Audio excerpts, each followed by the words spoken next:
ជំរាបសួរលោកគ្រូថ្ងៃនេះក្រុមរបស់ពួកខ្ញុំនឹងធ្វើពី project final មួយដែលទាក់ទងទៅនឹង e-commerce API ហើយនេះគឺជា source code របស់ពួកខ្ញុំទាំងអស់អញ្ចឹងខ្ញុំនឹងធ្វើការតេស្តវានៅលើ Postman នៅក្នុង Postman នឹងដែរខ្ញុំបែងចែកចេញជា3គឺមាន admin panel front panel សម្រាប់ customer ហើយនិង authentication អញ្ចឹងខ្ញុំធ្វើការតេស្តទៅលើ authentication មុនគេដែលដំបូងឡើយនោះគឺជាការ register ទៅការ account របស់ customer ចឹងនៅក្នុងនឹងដែរខ្ញុំប្រើជា method post ហើយយើងត្រូវការដាក់ឈ្មោះ email ហើយនិង password ចឹងខ្ញុំដាក់ឈ្មោះមកហើយដាក់ email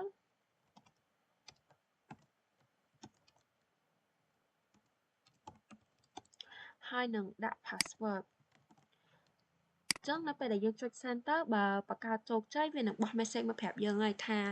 user register successfully ហើយមួយវិញទៀតបើយើង register អត់បានដាក់ឈ្មោះឬក៏ email ឬក៏ password ហើយយើងចុច send ទៅវាក៏បោះ message មកប្រាប់យើងដែរថាឈ្មោះ email និង password ហ្នឹងគឺត្រូវការជាចាំបាច់ហើយមួយវិញទៀតបើយើងបង្កើតយើង register ដែលមានឈ្មោះដូចគ្នាឬក៏ email ដូចគ្នាហ្នឹងក៏យើងអាច register ចឹងបានដែរហើយវាក៏បោះ message មកប្រាប់យើងដែរថា user ជាមួយនឹងឈ្មោះហ្នឹងឬក៏ email ហ្នឹងគឺ already exist ចូលមកដល់ចំណុចមួយទៀតគឺ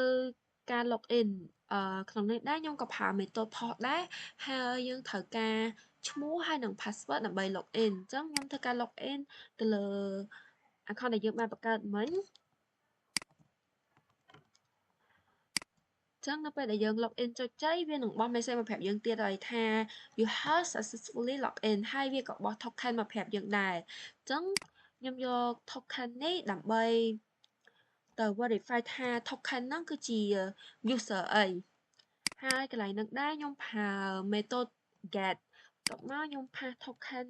ចូលក្នុងនេះមកចឹងយើងចុចទៅវានឹងបោះប្រាប់យើងហើយថា token ហ្នឹងគឺជា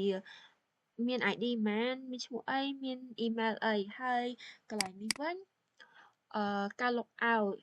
ហើយខ្ញុំប្រើ method post ចំពោះការ log out ហ្នឹងគឺយើងប្រើ token ដែលយើងបាន log in មិញហ្នឹងមកអញ្ចឹងធ្វើការផាស token ដែលយើងបាន log in ហ្នឹងមកចឹងបើយើង log out បានជោគជ័យវានឹងបោះ message មកប្រាប់យើងទៀតហើយថា successfully log out ចូលទៅដល់ចំណុចបន្ទាប់គឺខ្ញុំធ្វើការតេស្តទៅលើ admin panel ហើយខ្ញុំធ្វើការតេស្តទៅលើ user កន្លែងនេះដែរមុននឹងយើងធ្វើការ list ហ្នឹងគឺខ្ញុំត្រូវការ log in ជា admin សិនទើបអាចlist user ហ្នឹងមកបាននិយាយទៅកន្លែង admin panel ហ្នឹងយើងត្រូវការ admin access ទើបយើងអាចផាសប្រាក់វាបានអញ្ចឹងកន្លែងនេះខ្ញុំអត់បានដាក់ខ្ញុំអត់ទាន់បានទៅ log in យក token របស់ admin មកទេអញ្ចឹងខ្ញុំសាក send ទៅវានឹងបោះ message មកប្រាប់យើងហើយ missing authorization header ហើយបើយើងអញ្ចឹងខ្ញុំទៅធ្វើការ log in ជា admin ដែលខ្ញុំបានបង្កើតស្រាប់ហើយ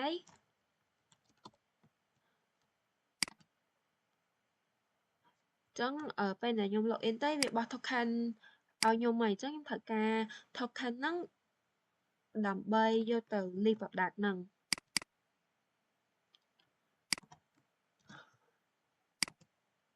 ចឹងនៅពេលដែលយើងបាន access ជា admin ហើយយើងអាច list product បានហើយវាក៏បង្ហាញនៅ user ដែលខ្ញុំមានទាំងអស់អញ្ចឹង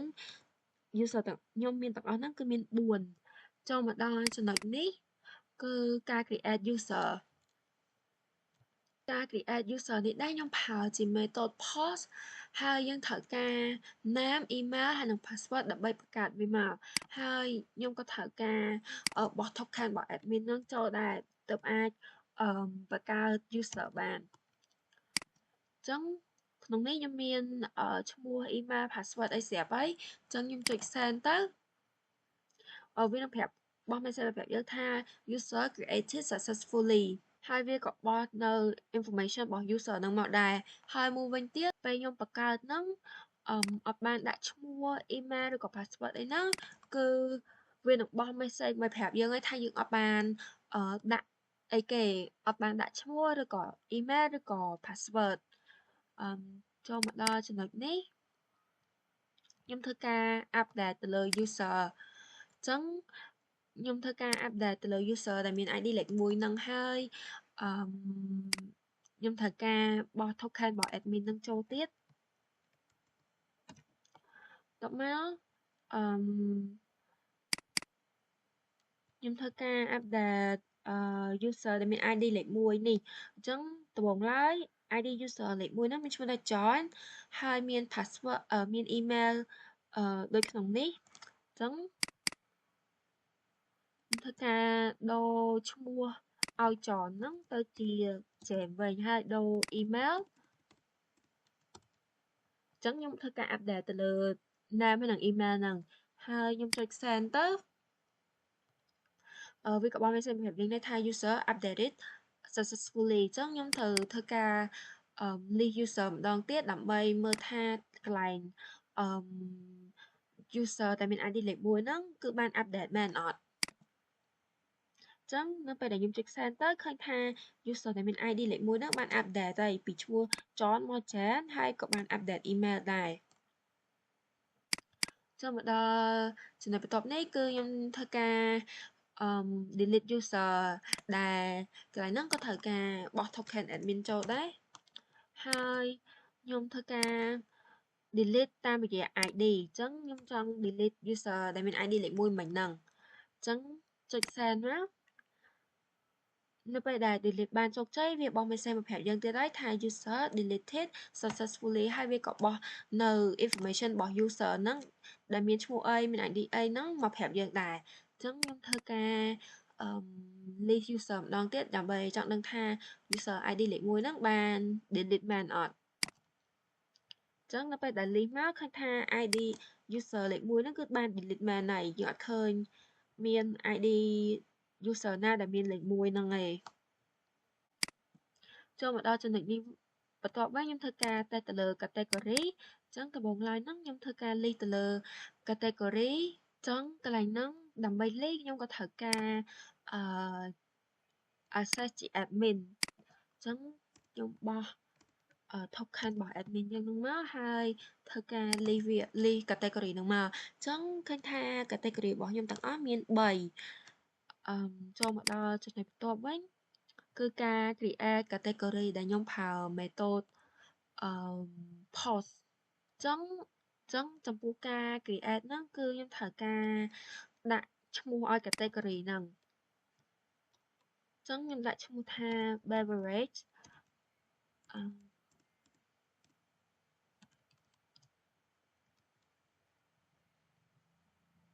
អញ្ចឹងនៅពេលដែលខ្ញុំ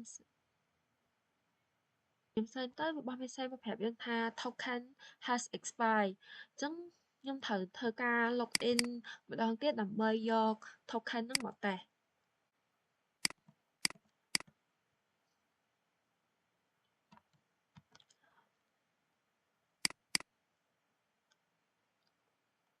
អញ្ចឹងខ្ញុំធ្វើការ pass token ដែលបាន copy មិញហ្នឹងមកអញ្ចឹងនៅពេលដែលយើង create category នឹងបានជោគជ័យវានឹងបោះ message មកប្រាប់យើងថា category created successfully ហើយវាក៏បោះជា info របស់ category នឹងដែរមាន ID ប៉ុន្មានមានឈ្មោះអីអញ្ចឹងខ្ញុំធ្វើការទៅ list category នឹងម្ដងដឹងថា category ដែលយើងបានបង្កើតមិញហ្នឹងមានមកអត់អញ្ចឹងដល់ពេលខ្ញុំចុច send ទៅវាshow ពី category ដែលខ្ញុំបានបង្កើតមិញហ្នឹង beverage ហ្នឹងចូលមកដល់ចំណុចនេះវិញគឺការ update ដែលក្នុងការ update ហ្នឹងខ្ញុំត្រូវការ update ត្រូវការ ID របស់ category ចាស់ហ្នឹងដើម្បី update ទៅជា category ថ្មីហើយខ្ញុំធ្វើការ update ទៅលើឈ្មោះអញ្ចឹងខ្ញុំចង់ update ទៅលើ category ដែលមាន ID លេខ4នេះអញ្ចឹងខ្ញុំត្រូវការដាក់ ID លេខ4ហ្នឹងបន្ទាប់មកដាក់ឈ្មោះថ្មីឲ្យ category អញ្ចឹងខ្ញុំដាក់ឈ្មោះថាដាក់ឈ្មោះ category នឹងថា food ហើយខ្ញុំធ្វើការចុច send ទៅចឹងកន្លែងនេះ token យើង expire ទៀតហើយចឹងខ្ញុំទៅ login ម្ដងទៀត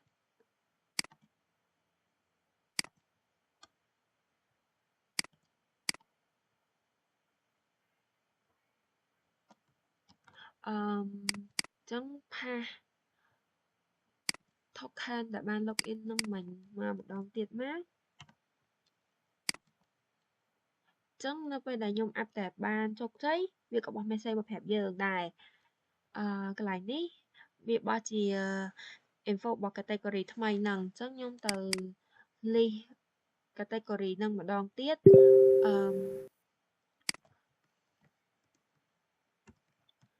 ចឹងខ្ញុំចុច send ទៅឃើញថា category លេខ 4 ហ្នឹងដែលដំបូងឡើយឈ្មោះ beverage ហ្នឹងក៏បាន update ទៅជា food វិញចូលមកដល់ចំណុចនេះខ្ញុំធ្វើការតេស្តទៅលើការ delete category ដែលខ្ញុំប្រើជា method delete ហើយខ្ញុំធ្វើការ delete តាមរយៈ ID អញ្ចឹងខ្ញុំចង់ delete category លេខ 4 នេះ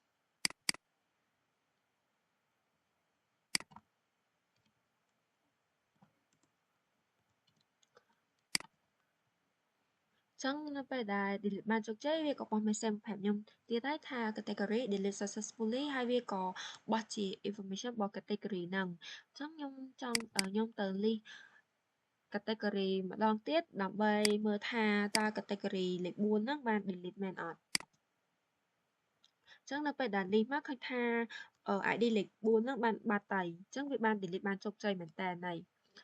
ចូលមកដល់ចំណុចបន្ទាប់មួយទៀតខ្ញុំធ្វើការតេស្តទៅលើ product ដែលមានជា list product create product update product ហើយនិង delete product ចឹងខ្ញុំធ្វើការ list product មុនគេក្នុងនេះដែរខ្ញុំប្រើជា method get ហើយខ្ញុំត្រូវការ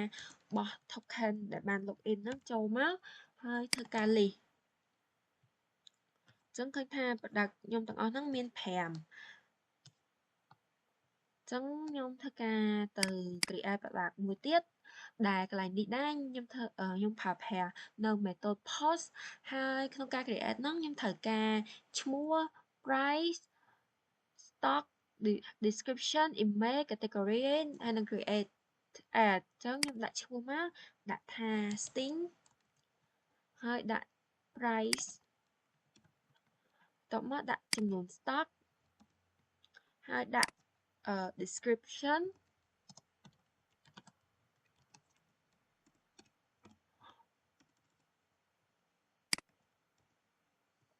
មកដាក់ image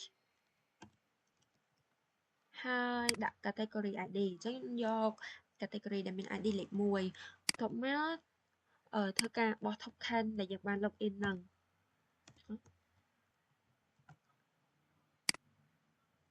អញ្ចឹងចុច send ទៅឃើញថា product ហ្នឹងបាន create successfully ហើយអញ្ចឹងខ្ញុំត្រូវធ្វើការ list product មកម្ដងដើម្បីចង់ដឹងថា product ដែលយើងបង្កើតមិញហ្នឹងមានមកអត់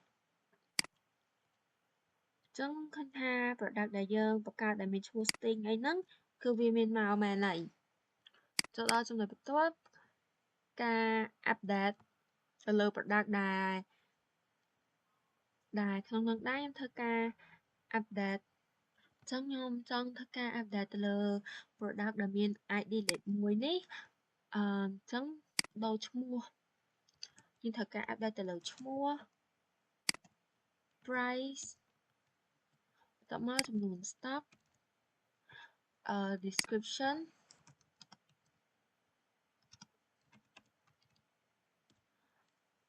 ហើយយើង update ទៅលើ image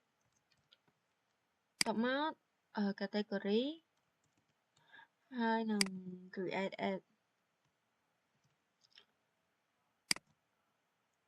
ចឹងខ្ញុំចុច send មក create ជោគជ័យវាក៏បោះ message មកប្រាប់យើងហើយក៏បោះពី information ដែលយើងបាន update ហ្នឹងចឹងខ្ញុំទៅធ្វើការ list product ម្ដងទៀតដើម្បីចង់ដឹងថា product ដែលមាន ID លេខ 1 ទាំងអស់នេះលេខ 1 ហ្នឹងវាបាន update ចឹងនៅពេលដែលខ្ញុំចុច send មកឃើញថា product name នេះក៏បាន update ទៅលើ update ដោយដែលឈ្មោះដែលយើងបានដាក់មិញ description ក៏បាន update category ក៏បាន update ដែរហើយរូបភាពនេះក៏បាន update ដែរចូលមកដល់ចំណុចបន្ទាប់គឺការ delete product ដែលកន្លែងហ្នឹងខ្ញុំក៏ប្រើជា method delete ហើយយើងធ្វើការ delete តាមរយៈ ID អញ្ចឹងខ្ញុំចង់ធ្វើការ update product ដែលមាន ID លេខ1នេះ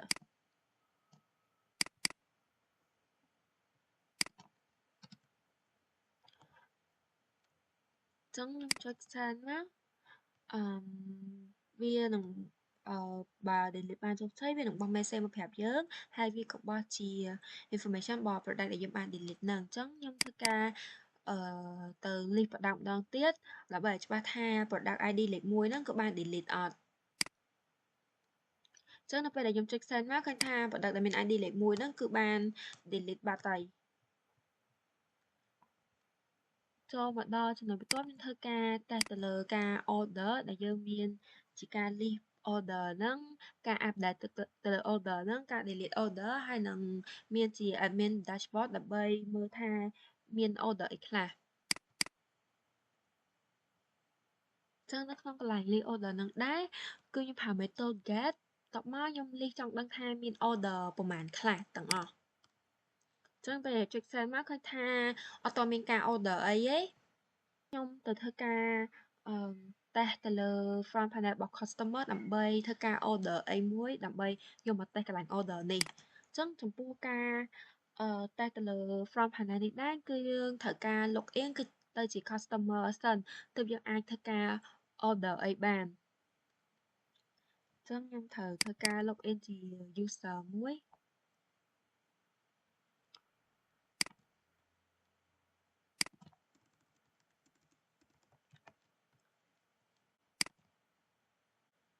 មកយើងធ្វើការ copy token ហ្នឹងមក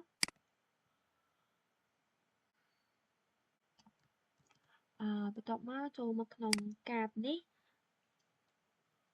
ដើម្បីយើងយក product អីខ្លះដើម្បីទៅ order អញ្ចឹងកន្លែងនេះយើងមានជាការ get list card យើងមានជាការ list card ហ្នឹងមកប៉ុន្តែខ្ញុំអត់ទាន់បាន create card ទេអញ្ចឹងយើងធ្វើការcreate card មុនសិនដែលកន្លែងនេះខ្ញុំប្រើ method post ហើយយើងត្រូវការ user ID មិញខ្ញុំ log in ជា user ID លេខ3បន្ទាប់មកត្រូវការដាក់ product ID ខ្ញុំដាក់product ID ដែលមានលេខ2ហើយដាក់ចំនួន quantity 20អញ្ចឹងខ្ញុំចុច send ទៅ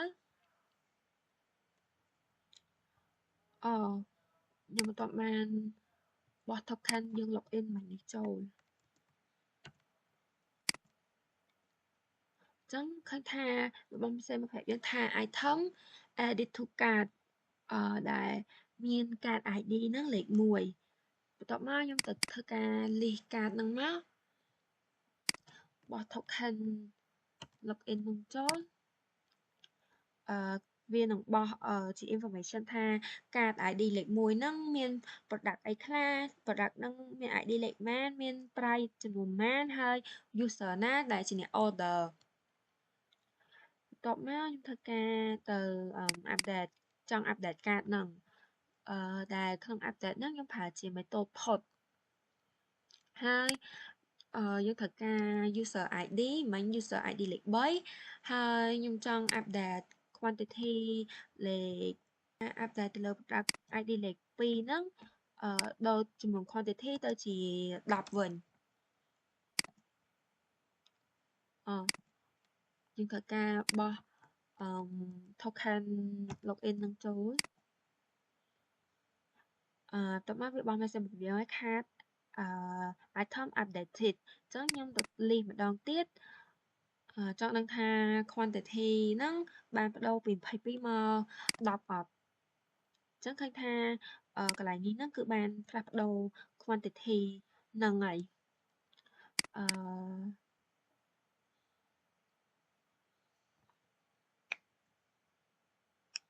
្ចឹងខ្ញុំធ្វើការទៅ create card មួយទៀតដើម្បីយកមក delete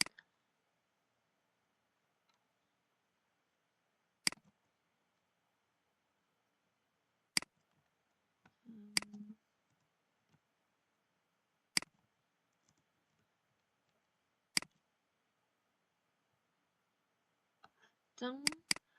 កន្លែង delete card នេះខ្ញុំប្រើ method delete ហើយយើងត្រូវការuser ID ហើយនិង product ID ចឹងខ្ញុំធ្វើការដាក់ user ID មិញហ្នឹងមកហើយនឹង product ID ដែលយើងចង់ delete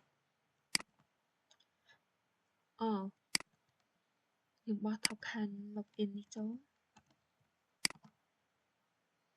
ចឹងនៅពេលដែលយើង delete បានជោគជ័យវាក៏បោះ message មកប្រាប់យើងដែរថា item ហ្នឹងត្រូវបាន remove ចេញពី cart ហើយចូលមកដល់ចំណុចបន្ទាប់គឺយើងត្រូវការ check out ចឹងកន្លែងនេះគឺជាការ list order ហ្នឹងដែលខ្ញុំប្រើ method get បោះ token login នេះចូលយើងឃើញថាយើង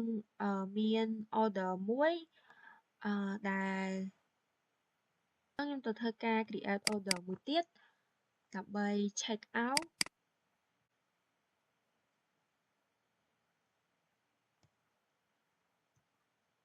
អញ្ចឹងខ្ញុំកើតទៅលើ user ដែលមាន ID លេខ3ហ្នឹងហើយ total amount តបមក payment method ហើយនឹង shipping address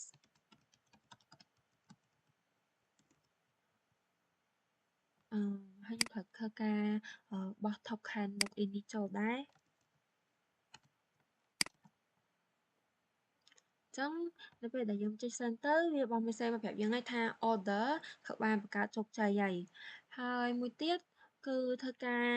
update ទៅលើការ order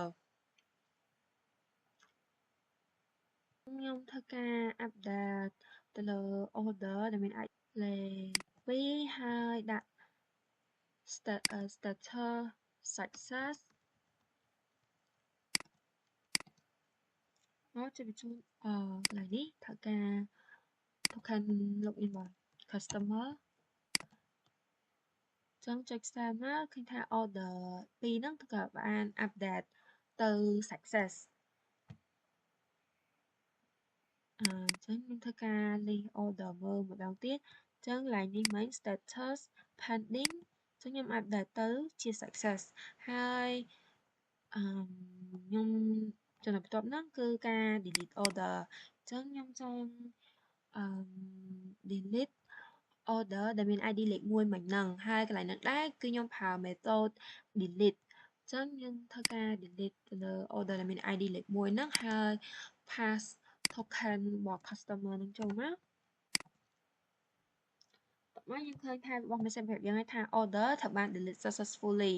ចឹងខ្ញុំទៅ list ម្ដងទៀតឃើញថា order ID លេខ1ហ្នឹងគឺត្រូវបាន delete ហើយចូលមកដល់ចំណុចនេះវិញគឺជាការ track ទៅលើ order ចឹងកន្លែងនេះគឺជាការ get track order ចឹងចំពោះការ track order ហ្នឹងគឺយើងត្រូវការ ID របស់ order ID របស់ order ហ្នឹងចឹងធ្វើការចុចទៅលើ ID order លេខ2ហើយបោះ token login របស់ customer ហ្នឹងមកហើយពេលយើងចុច send ទៅវានឹងបោះ information ដែលយើង order ហ្នឹងមកទាំងអស់ហ្នឹងអញ្ចឹងខ្ញុំបកទៅកន្លែងlist order មិញនេះវិញចឹងបកមកកន្លែងនេះវិញខ្ញុំត្រូវការ login ទៅជា admin វិញ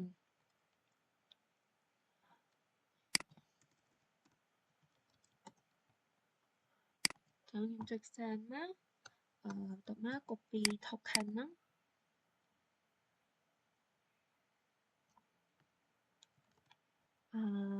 ចូលមកកន្លែង list order នេះ